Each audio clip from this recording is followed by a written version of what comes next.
સિહોરમાં આંગણવાડી કાર્યકરોની 30 દિવસીય હડતાળ, ICDS કચેરી ખાતે વિરોધ કરવામાં આવ્યો, તંત્રને આડે હાથ લીધા।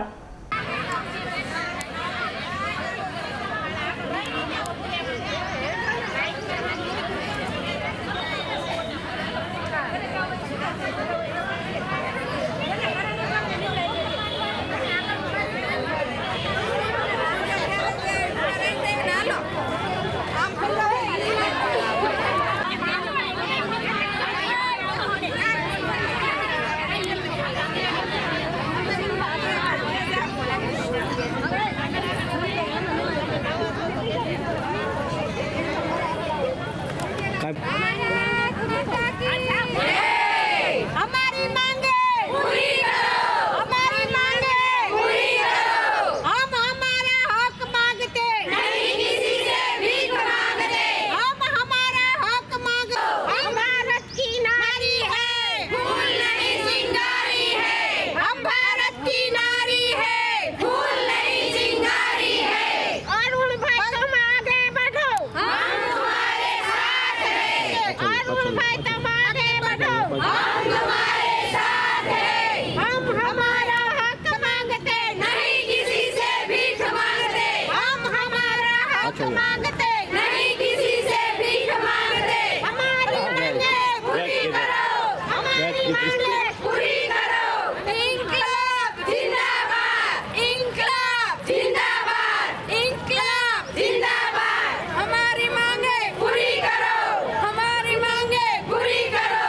हम हमारा हक मांगते नहीं, किसी से भीख मांगते। हम हमारा हक मांगते नहीं, किसी से भीख मांगते। इंकलाब जिंदाबाद, इंकलाब जिंदाबाद। આપણા પરિચય સાથે મારું નામ નાતાણી નજમા એસ છે। હું જલન ચોકમાં આંગણવાડી વર્કર છું। અમે આજે આંગણવાડી ઓફિસે ICDS કચેરી આજે અમે લોકો 3 દિવસની કામથી અળગા છીએ। 18, 19, 20 3 દિવસ જે અમને કાયમી કરવામાં નથી આવેલા। પછી અમારે હેડ કાઉન્ટ કરવાનું આવે છે। જે આંગણવાડીમાં બાળકો આવે છે એ બાળકોના બધાનું રોજ હેડ કાઉન્ટ કરવાનું હોય છે, જેની અંદર હકીકતમાં જેટલા બાળકો બેઠેલા હોય છે એટલા બાળકો આવતા નથી। હવે એ હેડ કાઉન્ટ ફરજિયાત કરવાનું, પછી OTP ફરજિયાત થઈ ગયો। તો હવે OTPમાં એવું થાય કે લાભાર્થી બેન હોય એને એના પતિનો મોબાઈલ નંબર આપેલો હોય, એના દીકરાનો મોબાઈલ નંબર આપેલો હોય, તો હવે એ વ્યક્તિ છે એ ક્યારેક ડ્રાઇવિંગ કરતી હોય, ક્યારેક મજૂરી કામ કરતા હોય, તો ક્યારેક બીજી જગ્યાએ હોય। તો હવે એ સમયે અમારે એમની પાસેથી OTP માંગવો એ પણ અમને બહુ તકલીફ પડી જાય છે। ક્યારેક છે આપણે એરર આવી જાય છે, સિસ્ટમની અંદર એપમાં એરર આવી જાય છે। અમારો મેઇન ઉદ્દેશ્ય છે બાળકને પૂરક પોષણ આપવાનું અને પૂર્વ પ્રાથમિક શિક્ષણ આપવાનું, પણ એ તો એક બાજુ જ રહી ગયેલું છે। એના બદલે અમારે તો સરકારનો જે MMY આવે છે, ચણા તુવેર દાળ અને તેલ સગર્ભા બહેનોને આપવાનું આવે છે। પહેલી સગર્ભા હોય એને 2 વર્ષનું બાળક થાય ત્યાં સુધી દર મહિને ચણા તેલ તુવેર દાળ જ્યારે સરકાર આપે ત્યારે આપવાનું હોય છે। એમાં પણ OTP લેવાનું થઈ ગયું, KYC કરવાનું। હવે જે માતૃશક્તિ, બાલશક્તિ અને પૂર્ણશક્તિના પેકેટ આવે છે એની અંદર એનો ફેસ કેપ્ચર KYC ફરજિયાત અમારે કરવાનું। તો એપની અંદર એરર આવતી હોય તો બેન સામે બેઠા હોય તો પણ અમારે એનો ફેસ કેપ્ચર થતું નથી। હવે એકના એક લાભાર્થીને અમારે 8 થી 10 વખત બોલાવવા પડે છે, અમારે એના ઘરે રૂબરૂ જવું પડે છે, તો પણ એ કામગીરી નથી થતી। જે લાભાર્થી કોકને 20 હોય, કોકને 50 હોય, તો કોકને 200 લાભાર્થી હોય છે। તો બેનનો બધો જે સમય હોય છે એ બધો સમય એનો એ કામગીરી પાછળ રહ્યો જાય। જ્યારે સરકારનો મેઇન ઉદ્દેશ્ય છે પૂર્વ પ્રાથમિક શિક્ષણ અને પૂરક પોષણ, એ તો એક બાજુ રહી ગયું છે। એટલે અમે એમ કહીએ છીએ કે અમારું એ બધી જે સાઈડની કામગીરી જે સરકાર વધારાની કરાવે છે ને બધી જ વધારાની કામગીરી અમારી પાસેથી દૂર કરાવીએ અને ફક્ત અને ફક્ત પૂર્વ પ્રાથમિક શિક્ષણ અને પૂરક પોષણ ઉપર જ અમને ફોકસ રહેવા દે। અને બીજું કે અમને જે માનદ વેતન ગણવામાં આવે છે, જો સરકારને અમને કામ ચીંધવા હોય તો અમે એના સરકારી કાર્યકર થઈ જઈએ છીએ। ભાઈ તમે સરકારી કર્મચારી છો, તમારે કામ કરવું પડે। અમને BLOની કામગીરી સોંપી તો અમને એમ કીધું કે દરેક સરકારી કર્મચારીને સોંપેલી છે, ત્યારે અમારી પાસે ફરજિયાત BLOની કામગીરી કરાવી। જ્યારે અમે કંઈક માંગણી કરીએ તો અમને એમ કહે છે કે તમે માનદ વેતનમાં આવો છો, તો અમારે સમજવાનું શું? અમે માનદ વેતનમાં આવીએ છીએ કે સરકારી કર્મચારી છીએ? જો સરકારી કર્મચારી છીએ તો અમને કાયમી કરો અને અમને જે સરકારી કર્મચારીઓને જે કાંઈ પણ લાભ મળે છે એ બધા જ અમને લાભ મળે. અમને કાયમી કરો ફિક્સ પગારમાંથી જે પદ્ધતિ છે એ પ્રમાણે અમને લોકોને વેતન મળવું જોઈએ.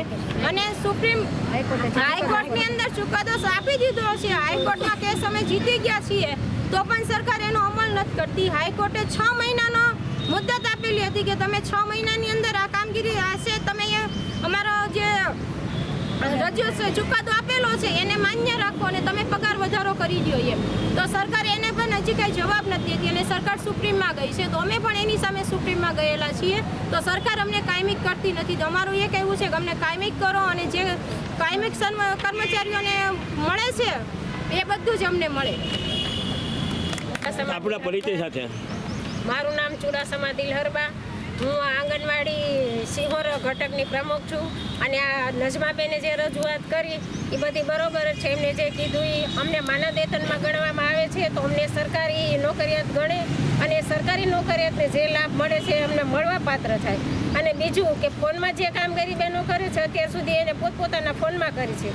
તો સરકારની હજી નીંદર કેમ નથી ઉઠતી કે બહેનોને ફોનની જરૂર છે તો આપણે એને સારી કંપનીના અને સારા ફોન આપીએ, પૂરતું નેટ આપીએ તો જ આ કામ થાય છે. ખોટા ખેપચરની આ બધી કામગીરીમાં 4-4, 5-5 વાર કરે છે. ઘરે જાય છે લાભાર્થી કંટાળીને એમ કહે છે કે હવે અમારે તમારો કાંઈ લાભ જોતો નથી, તમારે સરકારને કહી દો અમારે કાંઈ તમારે પડીકા કે THR અમારે કાંઈ જોતું નથી ને અમારે હવે ફોટા આપવા નથી.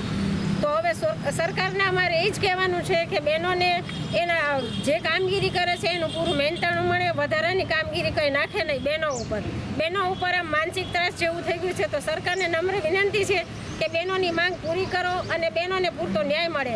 એટલે અમે સિંહોરમાં જે બધા સિંહોર ઘટકના વર્કર અને હેલ્પર બહેનો બધા ભેગા થઈએ છીએ અને અમારી બધી વિવિધ માંગણીઓ છે. અને જો આ માંગણી પૂરી નહીં થાય તો હજી આ 3 દિવસ તો આંગણવાડીના કામથી અમે બધા દૂર જ અળગા રહ્યા છીએ. પણ હજી જો આ કામ અમારી કાંઈ માંગણી સંતોષે નહીં તો પછી વધારે પડતું અમે હાથીને આગળ જશું અને વધારે અમે રેલી કરીશું અને સરકાર સામે અમે લડવા તૈયાર છીએ બધી બહેનો.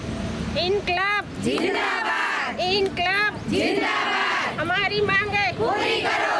જય હિન્દ, જય હિન્દ. ભારત માતા કી જય. જય માતા. આપણા પરિચય સાથે. આપણા પરિચય સાથે. વંદે માતરમ, ભારત માતા કી જય. હું સિહોર ઘટકની હેલ્પર પંડ્યા પારુલબેન. અમે સરકારને એટલા માટે એકઠા થઈને વાત કરવા માટે એક સુર રેલાવ્યો છે કે અમે માનદ વેતનના કર્મચારી ગણાય. કામ લેવાનું હોય સરકારી કર્મચારીનું અને ગણે માનદ વેતનમાં. અમારા બાજુના ઘરોમાં જે વાસણ ઉટકવા આવે છે, કચરા પોતા કરવા આવે છે અને રસોઈ કરવા જે બહેનો આવે છે ને એ બેનને 5450 કરતાં ઘણું જ વધારે 15 થી 20 હજાર રૂપિયા કમાઈ જાય છે. એક કામના અત્યારે 800-900 રૂપિયા ભાવ થયો. તો અમારે હેલ્પરને કામ ગણાવીએ તો સૌથી પહેલાં બાળકોને પહેલો નાસ્તો, બીજો નાસ્તો, વાસણ, કચરા, પોતું, સાફ સફાઈ, THRમાં અમારા વર્કર બેનને મદદ કરવાની. એનું નેટ જીઓનું ચાલતું ન હોય, અમારા અમે બેનને હેરાન ન થવા દે એટલે અમારું નેટ આપીએ, સાથે રહીને મદદ કરીએ. અને સરકારના કોઈ એવા સભા સરઘસ કે મેળાવડાઓ નથી કે જે અમારી વર્કર કે હેલ્પર વગર પૂરા થયા હોય.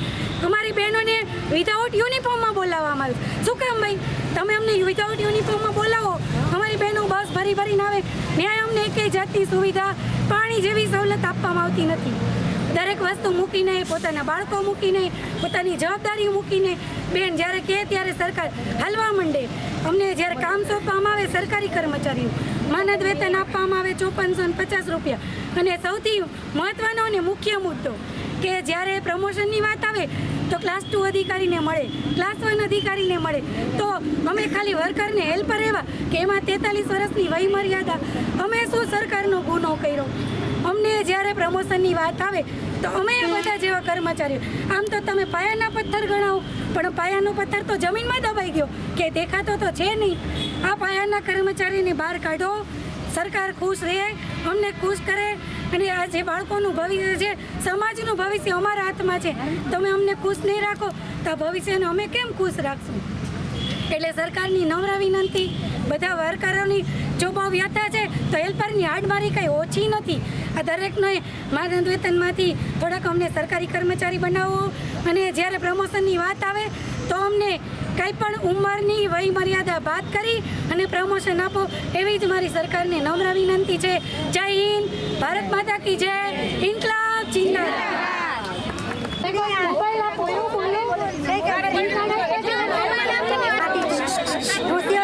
કુસુમબેન આંગણવાડી કાર્યકર અમારી માંગણી અત્યારે અમે સરકાર આમ હડતાલ કરીએ છીએ એનું એક મોટું કારણ એ છે કે હાઈકોર્ટે અમને 20,800 વર્કરને અને હેલ્પરને 24,800 વર્કરને અને 20,300 હેલ્પરને જાહેર કર્યા છે. તો એ સરકાર અમને આપે, પ્લસ અમને મોબાઈલમાં એટલી બધી એપ્લિકેશનો આપે છે ને અમારા મોબાઈલ કામ નથી કરતા, તો અમને સરકાર નવા મોબાઈલ આપે. પછી અને બજાર ભાવ મુજબ અમને બિલ આપે, ચણા તુવેર દાળ બજાર ભાવ મુજબ અમને આપે.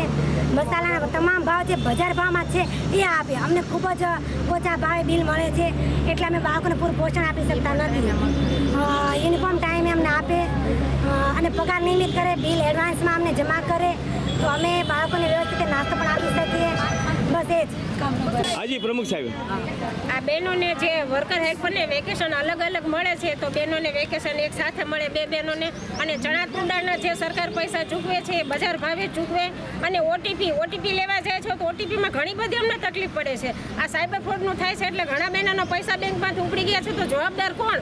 સરકારની તો નિંદર એમાં ઉઠતી નથી, તો અમે બહેનો શું કરીએ? ઉપરથી અમારા અધિકારી અમને પ્રેશર કરે છે કે તમે કામ કરો. અમે માનસિક રીતે બહુ જ થાકી ગયા છીએ. અમને લોકોને માનસિક થઈ ગયું છે, એમ થાય કે હવે સુસાઇડ કરી લેવું કે શું કરવું? તો આની જવાબદારી કોણ? સરકાર અમારા પરિવારનું ભરણ પોષણ કરશે ખરા? અમને કંઈ થશે તો તડકાના જાય છે, એક ઘરે 5-5, 6-6 ધક્કા ખાય છે, છતાં ઓટીપી નથી મળતા.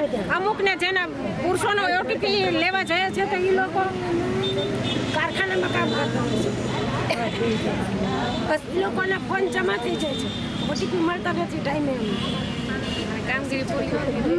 આજે જુદી એપ્લિકેશન આવે છે, એની અંદર અમારે જે સરકારનો લાભ દેવાનો હોય છે, પેકેટનો, ચણા તુવેર દાળનો ને એમાં અમારે ઓટીપી ફરજિયાત લેવાના હોય છે. જો અમે ઓટીપી ન લઈએ તો લાભાર્થીને લાભ નથી આપી શકતા, અને લાભાર્થી પાસે ઓટીપી માંગીએ છીએ તો અત્યારે સાયબર ક્રાઇમ બહુ થાય છે ઓટીપીથી. જો એ લોકોને મનમાં એવો ડર બેસી ગયો છે કે અમે ઓટીપી આપશું તો અમારા નાણાં જતા રહેશે, તો અમારી જીવનભરની કમાણી જે છે એ શૂન્ય થઈ જશે. તો અને ઘણી વખત વર્કર બહેનોના નામથી પણ ફોન આવે છે કે હું આ ફલાણા બેન બોલું છું, ફલાણા તમારું નામ છે, તમને આ લાભ મળવાનો છે, તમને એટલા પૈસા મળવાના છે, તો તમને એમને ઓટીપી આપો તો તમારા ખાતામાં ટ્રાન્સફર થઈ જાય.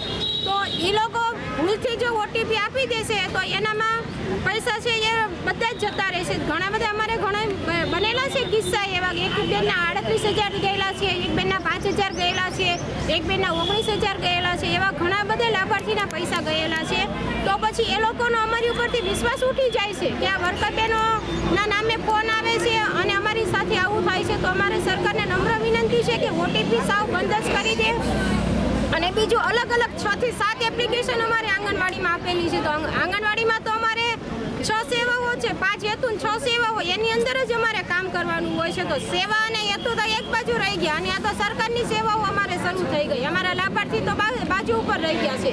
તો અમને એ પ્રમાણે મેનતાનું નથી મળતું. તો અમારી સરકારને નમ્ર વિનંતી છે કે તમે આ બધી અલગ જે 6 થી 7 જાતની એપ છે એ બધી એપ અમારામાંથી દૂર કરો. અમને ફક્ત રજિસ્ટર ઉપર અમારું ફોકસ રાખવા દો, તો અમે બાળકોને સંભાળી શકીશું અને ફોનથી પણ દૂર રહીશું. તો અમે અમારું કામ સારી રીતે કરી શકીશું. અને જે બીજે કાંઈ પણ ચણા તુવેર દાળ આ તે છે બધું જે રેસ્ટિંગમાં જવા દો ને, જ્યારે અમારી ઉપર પૈસાનું આવશે ત્યારે એમને અમારે પૈસા દેવાના આવશે ત્યારે સરકાર એમ કહે છે કે આ કામ રેસ્ટિંગવાળાને જતું હતું. પહેલાં અમે PMGYના ફોર્મ ભરતા હતા તો અમે ફ્રીમાં ભરતા હતા, બધાના બહુ અમે ફોર્મ ભર્યા. જ્યારે સરકાર પાસે પૈસા થઈ ગયા તો એને આશા વર્કરને આપી દીધું, આશા બહેનોને. તો એ લોકો એક ફોર્મ ભરે તો એ લોકોને એનું પેમેન્ટ મળે છે. તો અમે જ્યાં સુધી ફોર્મ ભર્યા 5 થી 7 વર્ષ, તો ત્યાં સુધી અમે ફ્રીમાં સરકારની સેવા કરી. અને જ્યારે સરકારને પૈસા દેવાનો થયો ત્યારે એને આશા બહેનોને સોંપી દીધું. અત્યારે અમે MMYનું વિતરણ કરીએ છીએ, મુખ્યમંત્રી માતૃશક્તિ યોજનાનું. તો અત્યારે અમે ફ્રીમાં કરીએ છીએ. અમને વાહન ભાડું નથી મળતું. અમારું વાહન ભાડું દર મહિને 500 રૂપિયાથી લઈને 1000 રૂપિયા સુધીનું થાય છે. તો અમને સરકાર 1 રૂપિયા નથી આપતી. હવે જ્યારે સરકાર પાસે પૈસા થઈ જશે ત્યારે ડીલરવાળાને સોંપી દેશે કે હાલો હવે ડીલરની અંદરથી તમને આ વસ્તુ મળશે. તો શું અમે માનદ વેતનની અંદર છીએ? અમને માનદ વેતનમાં સરકાર ગણે છે? તો શું અમારે ફક્ત સરકારની સેવા જ કરવાની? સરકારે અમારી સામું નહીં જોવાનું? અમે પણ બાળકોનું ભવિષ્ય તૈયાર કરીએ છીએ. અમને ખાલી યશોદા માતા કહેવાય જ છે, પણ આ યશોદા માતા તો કારાવાસમાં પુરાઈ ગઈ હોય એની જેમ છે. પોતાના બાળકોનું ભવિષ્ય પોતે એક માતા હોવા છતાંય વિચારી નથી શકતી, એને બીજા બાળકોને માતા બનીને રહેવું પડે છે. તો અમારો ન્યાય અમને ક્યાંથી મળ્યો? તો અમારી સરકારને નમ્ર વિનંતી છે કે અમને કાયમી કરો, અમને અમારા બધા જ જે લાભ છે એ અમને સમયસર ચૂકવે, ઓટીપી બંધ કરે અને બીજી અલગ અલગ એપ બંધ કરે. અમને બધું જ જે મળવાપાત્ર છે એ અમને બધું સમયસર મળે. અને આમાં ઘણી બધી બહેનો વિધવા હોય છે, ત્યક્તા હોય છે, એની પાસે પૂરતા પૈસા નથી હોતા, એ આ પગાર ઉપર જ રહેતી હોય છે. હવે જો બિલ 4-4, 5-5 મહિનાના ભેગા થઈ જાય તો એ પૈસા ગણીએ તો કોક બહેનોને 15,000 થાય, 20,000 થાય, કોકને 25,000 થઈ જાય, તો કોકને 10,000 થાય. તો હવે આ બહેનો એના પગારમાંથી પૂરું કરતી હોય તો આ રીતે બધી જ વસ્તુ એ ક્યાંથી સમયસર લાવી શકે? જો સમયસર ન આવે તો એમ કહેવામાં આવે કે તમે ખવડાવતા નથી. અત્યારે અમારી કરતાં પણ વાલી વધારે જાગૃત હોય છે, વાલીની પાસે બધી જ માહિતી હોય છે. એ તરત અમને એમ કે બેન તમારે કેમ આજે આ નથી, કેમ તમારે આજે આ નથી? તો સરકાર અમને બધું જ સમયસર આપે તો અમે સમયસર બધું જ કરી શકીએ. તો સરકારને અમારી નમ્ર વિનંતી છે કે અમને બધું જ અમારું જે મળવાપાત્ર છે, અમારા હકનું છે એ અમને મળે. અમે અમારો હક જ માંગવી છે, અમે સરકાર પાસે બીજું કાંઈ નથી માંગતા. જિંદાબાદ.